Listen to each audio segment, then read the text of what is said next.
Hello guys, ഇന്നൊരു get ടുഗദറാണ് എല്ലാവരും നമ്മളെ വീട്ടിൽ. അപ്പോൾ വിഷു പ്രമാണിച്ച് നമ്മൾ പടക്കമൊക്കെ പൊട്ടിക്കുന്നുണ്ട്. നമ്മൾ മെയിൻ താരം ഇന്നത്തെ മീനും ചിക്കനും ആണ് കേട്ടോ. അപ്പോൾ എന്തൊരു മീനാണെന്ന് എനിക്ക് അറിഞ്ഞുകൂടാ, അറിയാവുന്നവരുണ്ടെങ്കിൽ കമൻറ്റ് കേട്ടോ, പേര് ഞാൻ ഓർക്കുന്നില്ല.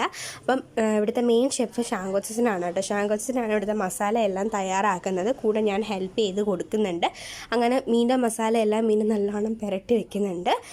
പിന്നെ നമ്മൾ ആദിദേവ് ഒരു സൈഡ് കുരുത്തക്കേട് ഒപ്പിക്കുക കേട്ടോ. ഞാൻ ആദിദേവിനെ നോക്കുന്ന പണി എൻ്റെതാണ്. പക്ഷേ ആ ചിക്കനൊക്കെ ചതച്ചിട്ടാണ് നമ്മൾ മസാല വെക്കുന്നത്. അപ്പോൾ ചിക്കൻ നല്ലോണം മസാലയൊക്കെ പിടിക്കും. നമ്മൾ അൽഫാമാണ് വെക്കുന്നത് കേട്ടോ. പിന്നെ നമ്മൾ കനൽ കത്തിക്കുന്നുണ്ട്. കനൽ കത്താൻ ഇച്ചിരി പാട് വിട്ട് പിന്നെ നമ്മൾ വീശിയൊക്കെ ഒരുവിധം സെറ്റാക്കി. അമ്മ ഒരു സൈഡ് ചപ്പാത്തി ഇടുന്നുണ്ട്.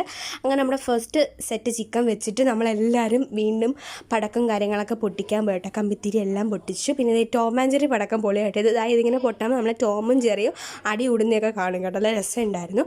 പിന്നെ നമ്മുടെ ഫസ്റ്റ് ചിക്കൻ വെന്തപ്പോഴേ എല്ലാവരും അതിരുന്ന് കഴിച്ച് തീർത്ത് കേട്ടോ ഒപ്പത്തിന്. പിന്നെ നമ്മൾ ആദ്യം ഞാൻ ഒരു സൈഡിലാക്കി റൂമിലാക്കി കേട്ടോ. പിന്നെ നമ്മൾ മീൻ പൊള്ളിക്കാൻ നമ്മൾ ഇലയിലൊക്കെ ഇങ്ങനെ വാട്ടിയിട്ടാണ് മീൻ വയ്ക്കുന്നത് കേട്ടോ. പിന്നെ നമ്മൾ ചിക്കൻ എല്ലാം കൂടി നമ്മൾ ഇലയിൽ തട്ടി.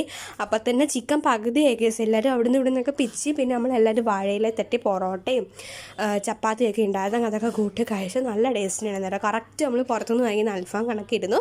പിന്നെ നമ്മൾ മീൻ വെച്ച് കേട്ടോ. മീൻ വെച്ചപ്പോൾ മണം അടിച്ചൊക്കെ പൂച്ച പോകുന്നുണ്ട്. പിന്നെ ചപ്പാത്തി, മീൻ കറി, മീൻ പൊരിച്ച് നമ്മൾ ആ മീൻ ഇളക്കിയത് പൊടിഞ്ഞു കേട്ടോ.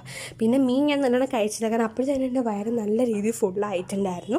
പിന്നെ മീൻ ബാക്കി എല്ലാവരും കഴിച്ചു. എൻ്റെ വയറ് നിറഞ്ഞു. പിന്നെ ഞാൻ പോയി കമ്പിത്തിരിയൊക്കെ പൊട്ടിച്ച്. പിന്നെ കഴിച്ച് നമ്മൾ എല്ലാം തീർന്നപ്പോൾ തന്നെ 1 മണി അടുപ്പിച്ചായി. പിന്നെ ഞാൻ നേരെ കിടന്നുറങ്ങാൻ പോവാം.